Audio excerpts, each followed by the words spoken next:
taura nyaya yako watiko yo wati aiwa ngoma nyingine ya uchinduza motati mukatasa mari iyi Clifton usati gangano mbuya ne handa ndabuda mavideo ona mbuya ne handa uyu chekutanga kana kuri kumuka inzondo yandoera kutanga mbuya ne handa munozi matami ambuya ne handa zvakaitika mbuya ne handa ndi vaitopikisa bozi guys varakauya katatu vanhu kwavo tichiona sana vi isa zvaizvi zvandiri ko ipo vembe daizipika singo ngoma ngopanga daizo chitoroza ngini vanongoti chizwa takawanwa nyasha nyaya ndauza moto ndebhaibheri chiuya rakaya kune bhaibheri kune futi that one was called the double face of colonization. You can go search that book and get it.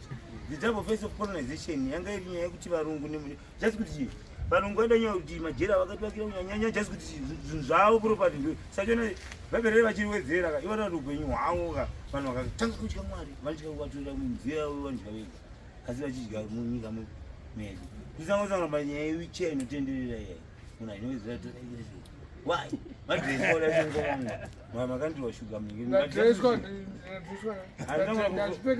varungu ayo hembe kati isikutura kunembe isitonatemaoneka zvikiitika kati oneka tikatokulasha headline uku jeri kunosungwa mari vanhu vatevandotisazana handiti varungu kunofungwa mari varungu kunofungwa mari kunosungwa mari kuvarungu isina isina black people any guys a black man ngekwa emini manga zvakasvibisa matatu chiveka nyaya ndazikaita ngoma global ngeze tisangu nyaya dzezi zvinodarika zvafanira kuti mari sei inodarika zvinhu kungoti haisi nyaya yemari ndikeza ndise mari momwe inorovesa kutika kundazo nyaya iripo zvazvinoita ndizodai sengoma wangu there's never be the same. No one knows who tomorrow might gonna be. You see me?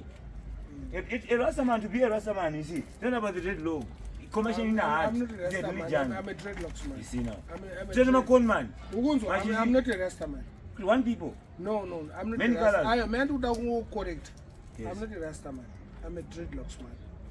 Then I was not talking about you on that point of question. I don't follow the. I was talking about the religion. You see, Chirasa china macho ngezana kuti meishona anytime. Yes. So I can qualify. So you are a Rasta man. Was vakationa Rasta over this man. That man. What's the that man is there. Rasta and the iri. Asi Rasta china macho. Who is Rastafari? Rastafari. No.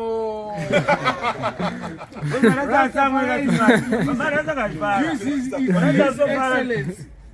Really Selassie, who was crowned to be Rastafari. But he's Rastafari, king of kings, lords of lords, conquering lion, Rastafari. A Rastaman can never change color like chameleon. But never catch feelings. I'm not part of that. Is it? But mine is a terrible disease. I'm a reggae music lover, Shaman. Okay, only that. You can. This is the identity of reggae music. And no one can kill that anyway. I know that. No one can kill my identity. No one can stop reggae, okay? No one can stop reggae. Reggae is good to our country. I reggae is only.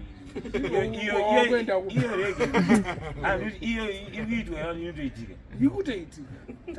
You know, Jema, when I name is a music. Yes, I will not know music. Who is Rastafari?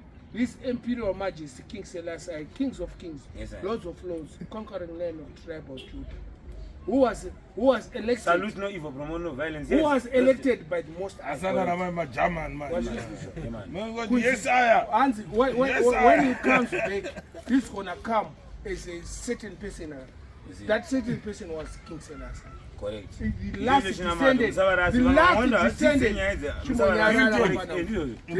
descendant of King Solomon. Exactly. Is his Imperial Majesty. But if Caesar belongs to Caesar, Caesar, I'll go for Marasta. And my Jamaicans, they made Rastafarian put us worldwide, not the Ethiopians. It's the Rastafarians, Vanguard revolutionary. Jamaica, right? They won't listen to the slave master, so they had their own doctrine. That's why when King Selassie went to Jamaica in 1966, Mbure yakanaya achibuda pandege, and by airport vakatadza kukontrola. Mbure yakanaya Mbure yakanaya vakatadza kucontrola marasta aiya chobuda bandeki same time madreadlocks man vakatadza kuvacontrola bose vakazadza tarmac yese 1966 yes German anogona book wachinyora manozi. right so that was a religion amachina chivanhu no it's not a religion it's a way of life it's a way of life okay Rastafarianism is not a religion. I understand. It's a way of life. Understand. Isusu chikazuka kuno kuZimbabwe. And Rastafarianism is one person who could be attacked by an animal called a lion. That's easy. You know, I understand. Mulumbuta mchimbo ngwe kutara ndabisa kanyafara. Was in down here in Africa kuno kuZimbabwe. Kuti ziyo titsoro yakaraswa papamwe chanzeyo vasafana kura dashika mumvura ndakwana zvichiitika but no china mato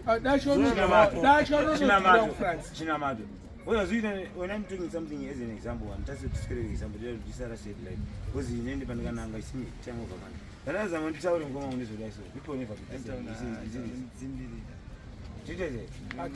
because apana ndikuzwa zvitauro zvakutaura kana vanhu vese asikumeka sense kasina direction. Okay, direction ndikuinyimwa boy ndikunza kwanzira question standard for. Number question. No. I let you speak. That's right. Azukira ndizo tutachitaura pa Jamaica yangu kana yangu zara pinda katatonga chiseje. Sekuti chi. Isusu kuno kubu isusu pachedu isusu. Tinonika history kedu isusu how blacks we are way. Boy mwaraza mashiri ko pondwe as an example. Bakara meeting mzamoro varungu vachiuya kwatiri. Panamboto yapa. Utara pondwe kwa America. Taitwa vanhu kwao. Zvibaba kasheshe.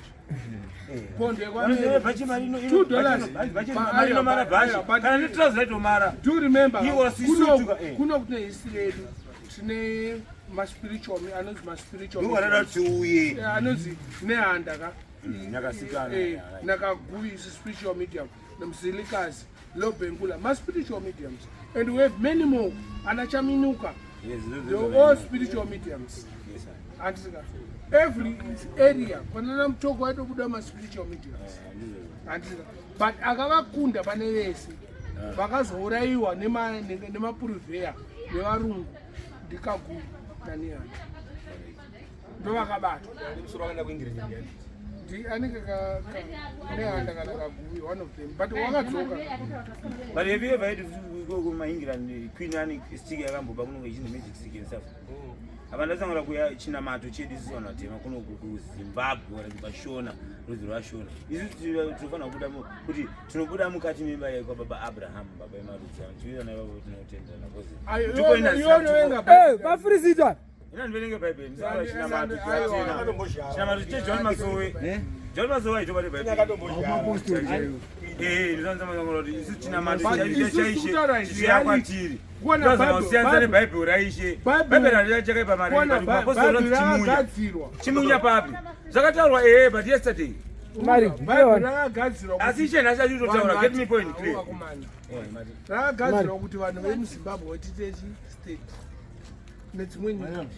Hana kugadzirwa kuti rivake nyika ino. That's why ndisingateerere Bible. Inateerere Bible. Ndivani wana hotel pa. Ndikiro please wani rakasheka kuti kuno. Bosha. Aiwa baba usiri